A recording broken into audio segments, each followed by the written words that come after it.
The Trumpet Daily Update from Jerusalem. Hello again, this is Stephen Flurry reporting from Jerusalem.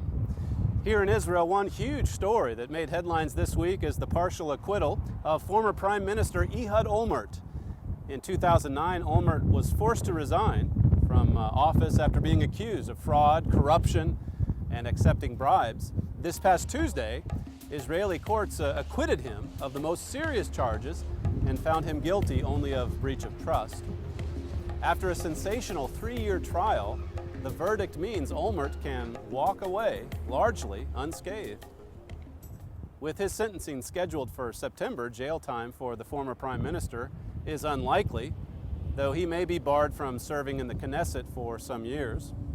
Carolyn Glick of the Jerusalem Post made some important points recently about Olmert's unpopularity here in Israel and the media frenzy surrounding these charges of corruption. Olmert deserves to be harshly criticized, Glick says.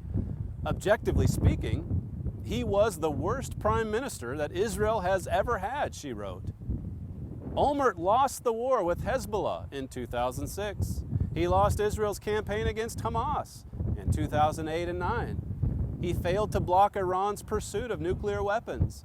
He weakened Israel's international position and its alliance with the U.S., and so on and so forth. That's what Ms. Glick wrote.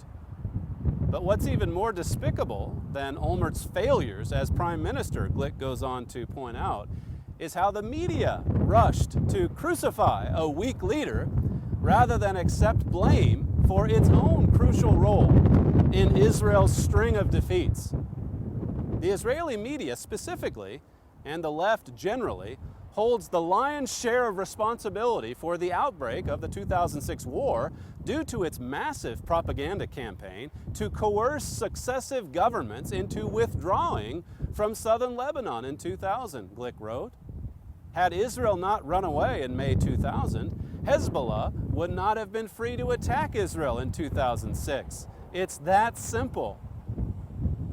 But because the media was unwilling to admit its role in this catastrophic loss, it deceitfully shifted the blame elsewhere. Israelis wanted a scapegoat, and so the media quickly found one in Ehud Olmert. They decided that Olmert had to be sacrificed to protect their ideology, and so he was.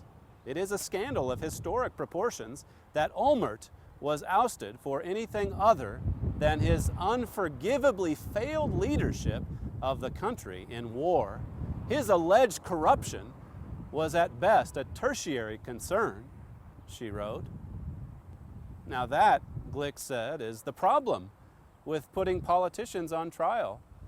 When all of them are arguably corrupt to some degree, the decision to single one out for investigation is already biased to some degree.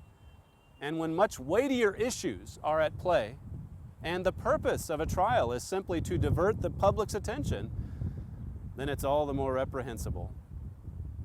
This is Stephen Flurry reporting from Jerusalem.